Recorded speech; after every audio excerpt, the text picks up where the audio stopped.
mas é contada a geração no primogênito. Arão era o primogênito. Então, foi nessa geração que Deus cumpriu a promessa dele, na quarta geração, Judá, Pérez, Esrom, Arão.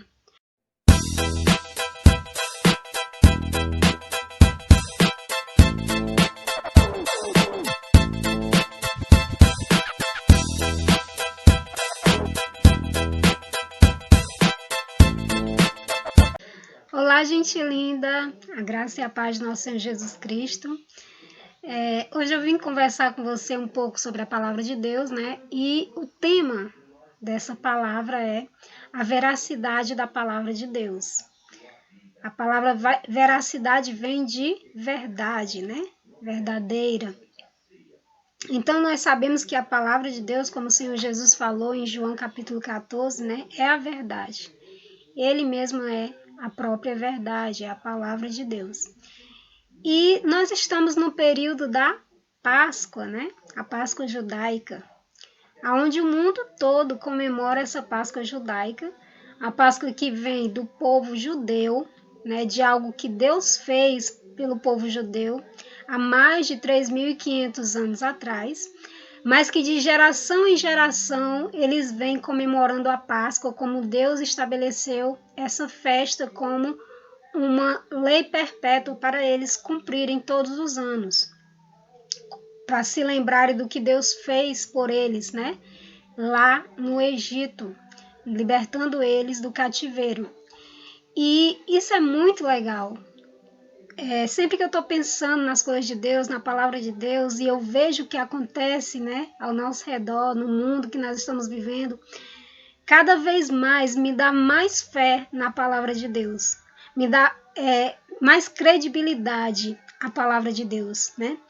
Porque como nós sabemos, pelo que diz a palavra, né, quem crê na palavra de Deus, quem acompanha os mandamentos do Senhor, tudo que a palavra diz para nós, nós vemos como a palavra de Deus ela é verdadeira, né?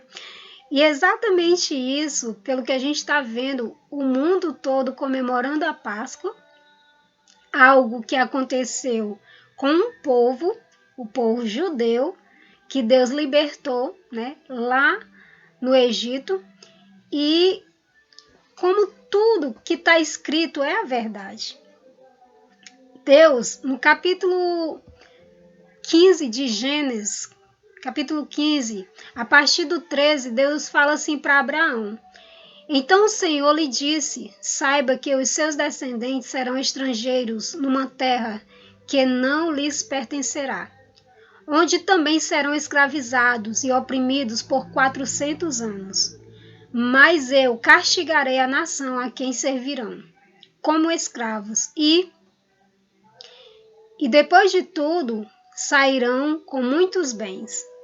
Você, porém, irá em paz aos seus antepassados e será sepultado em boa velhice.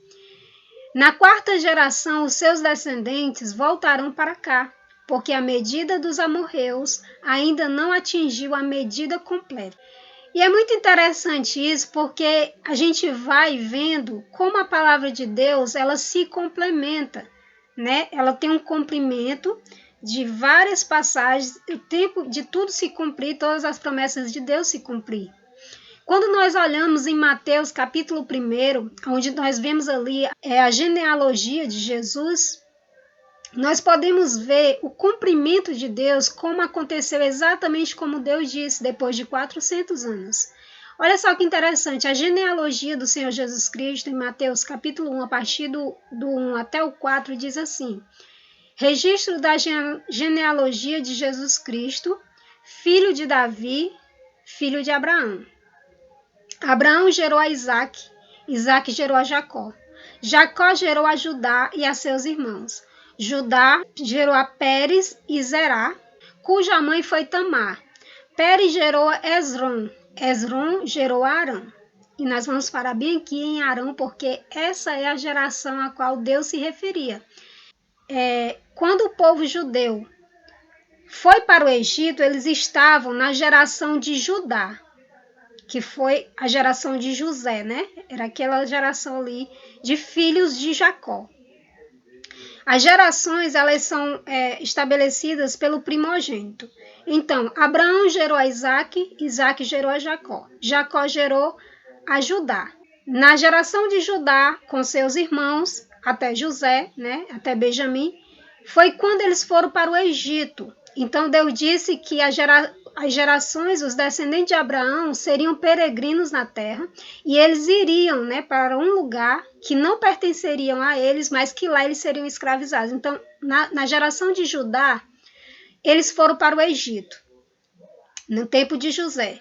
E a palavra diz que depois que José morreu, foi levantado outro faraó que não conhecia José. E foi a partir de então que o povo começou a ser escravizado, na geração de Judá.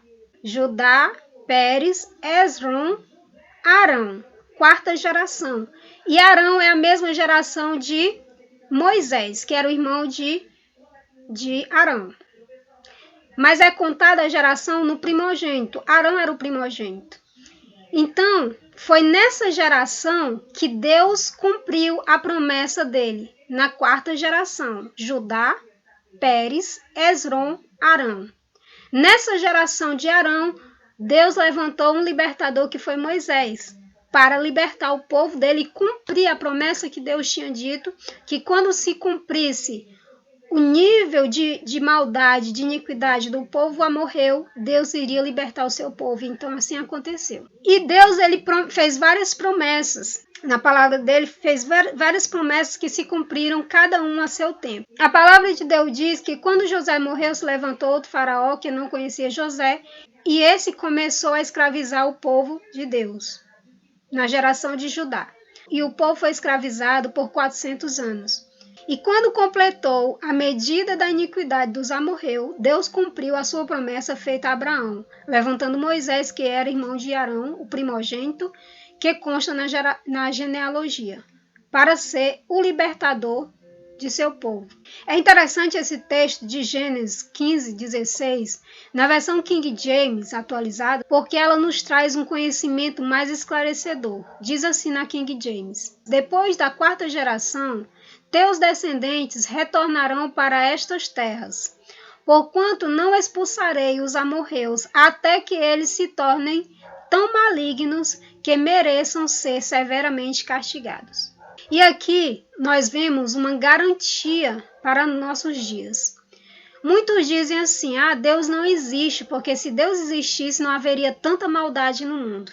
Mas a palavra de Deus é o conhecimento que precisamos para saber quem Deus é e como Ele age. Queridos, Deus é justo e muitíssimo misericordioso. Vocês acham mesmo que Deus não se importa com o sofrimento do seu povo? Que Ele não fica indignado em ver tanta maldade sendo feita pelos seres humanos? Como, por exemplo, o que aconteceu esses dias, né? Naquela creche onde aquele homem entrou e matou 4 crianças com um machadinho, não matou mais porque os professores se trancaram com as crianças. Você acha que Deus não fica indignado com isso? E com tantas injustiças que nós temos visto aí no mundo, é lógico que Deus fica. Deus fica irado, Deus está irado. Deus tem suportado a iniquidade de gerações em gerações, há milhares de anos. Mas Deus, o nosso Deus, Ele vela em cumprir a sua palavra. E Ele só age de acordo com aquilo que Ele falou. Ele estabeleceu a sua palavra, e se nós acompanharmos a sua palavra, nós vemos que tudo tem um período de ser concretizado. O Senhor disse que enviaria, né, depois de um certo tempo, também que o povo de Israel, esse mesmo povo que Deus libertou lá do Egito, eles iam peregrinar, eles iam entrar na terra prometida, mas mesmo assim eles iam, né, agir errado. Por muitas vezes Deus enviou vários profetas advertindo o povo para que eles se convertessem, mas eles sempre vivendo em iniquidade, desobedecendo a Deus, adorando outros deuses, mas Deus sempre levantando profetas que falavam e apontavam para o seu filho, para a vinda do seu filho, né, que seria o varão perfeito e o Cordeiro de Deus, que assim como ele sacrificou o cordeiro da Páscoa para eles lá no Egito, esse, o filho dele, seria o cordeiro que seria sacrificado para libertar toda a humanidade do pecado de Adão. E assim aconteceu. Tudo que os profetas profetizaram, que Jesus viria como um homem, que ele seria maltratado, ele seria castigado pelos nossos pecados, assim aconteceu. E Deus também disse que ele iria morrer, mas ressuscitar ao terceiro dia. E da forma como ele disse, aconteceu. E essa, como o Senhor Jesus disse, na Páscoa dos judeus, o Senhor disse, essa é a última Páscoa que eu como convosco. E não comerei mais dessa Páscoa até que tudo seja consumado, e eu comerei junto com vocês na glória com meu Pai. Então assim aconteceu. E o Senhor Jesus disse, agora, a partir de agora, essa vai ser a nossa aliança. A aliança que eu faço com vocês e com todos aqueles que crerem em mim. Vocês vão pegar o pão, vão partir, porque esse é o meu corpo que está sendo partido por vocês. Jesus está falando sobre a crucificação. E o cálice será o meu sangue, que é dado por vós.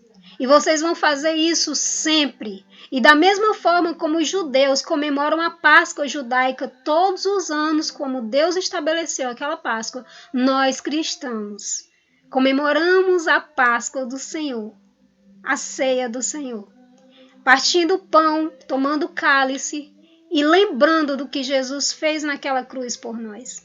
Essa é a nova aliança, e essa é a aliança que todo cristão tem que fazer, sempre. Lembrando do que o Senhor Jesus fez na cruz, porque o nosso Deus, ele é um Deus que ele não quer que a gente esqueça de nada que ele fez por nós. E por isso ele estabelece comemorações, ele estabelece festas, para quê? Para que naquele momento de alegria você se lembre do que Deus fez por você. E isso é lindo no nosso Deus. Mas o que eu quero compartilhar com você é exatamente a veracidade da palavra de Deus. A confiança que nós podemos ter na palavra de Deus, porque ela se cumpre. Nós estamos vendo uma festa que está acontecendo mundialmente por algo que Deus fez ao seu povo no passado. E isso nos dá o quê? Confiança do que a palavra de Deus diz. Se você for ler Êxodo, a partir do capítulo 1 ali, onde Deus vem mostrando a libertação do povo de Deus ali do Egito, o povo judeu, tudo que aconteceu lá, nós estamos vendo eles todos os anos comemorando a Páscoa judaica. E isso nos leva a entender que tudo que Deus falou vai se cumprir. E no nosso tempo, nós temos visto que o Senhor Jesus falou antes de ser crucificado. No capítulo 24 de Mateus, o Senhor Jesus disse que todas essas coisas que nós estamos vendo acontecer hoje começariam a acontecer antes da sua vinda. E esses seriam os sinais de que Ele está às portas, de que Ele está chegando. Então, creia no Senhor. Nós não temos motivo para duvidar da palavra de Deus. Muitas pessoas querem crer em Jesus do jeito delas, mas o Senhor Jesus disse no capítulo 7 de Mateus, quem crê em mim, como diz a Escritura, não é como eu quero crer, não é como você quer crer, é como diz a Escritura, ou seja, como diz a palavra de Deus. É da forma como está escrito e que o Espírito Santo nos revela, é essa a forma que Deus quer que a gente creia nele. Ele é o Filho de Deus que foi sacrificado por mim e por você, para nos dar a salvação, para nos libertar do pecado, da escravidão do pecado. O pecado escraviza o homem a desobedecer a Deus, como aconteceu já lá no Jardim do Éden. E isso passou a todos os homens. Mas o Senhor Jesus veio para nos dar uma nova vida em Deus, para fazermos nós nascermos de novo em espírito, crendo nele. Quando nós passamos a crer em Jesus Cristo, como diz a Escritura, nós passamos a ter uma nova vida. Nós deixamos a nossa vida natural, o nosso desejo, as nossas vontades para fazer exatamente o que Deus estabeleceu na sua palavra, que é o melhor para nós. E então, nós somos salvos, nós somos libertos do pecado, o pecado já não tem mais domínio sobre nós. Hoje, nós que somos libertos do pecado, nós podemos decidir se nós queremos fazer o que é errado, se nós queremos fazer o que é certo. O pecado não tem mais o domínio sobre nós. Antes, nós éramos presos ao pecado, nós não tínhamos como obedecer a Deus, mas pela graça de Deus que vem pela fé em Jesus Cristo, ela nos liberta. A graça, ela é uma ação capacitadora de Deus para nos fazer obedecer a Deus. Quando eu abro o meu coração para Deus e desejo obedecer a Deus de todo o meu coração, essa graça vem sobre mim e então eu posso obedecer a Deus como a palavra dele está pedindo para que eu obedeça. E essa graça está disponível a todo ser humano que crê em Jesus Cristo. E eu quero te dizer isso, meu querido. Tudo que está acontecendo, se você ler a palavra, se você pedir a revelação do Espírito Santo, você vai ver que tudo que está acontecendo foi escrito há muito tempo para nos alertar, para que nós soubéssemos como nos comportar, como nos conduzir para ser povo de Deus.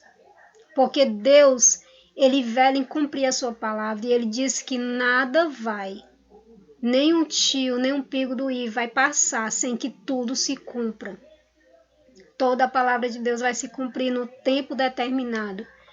E por que que Deus permite tanta maldade acontecer? Porque, como aconteceu no tempo lá do Egito, Deus estava esperando a maldade do ser humano chegar no limite, né? Para que eles fossem,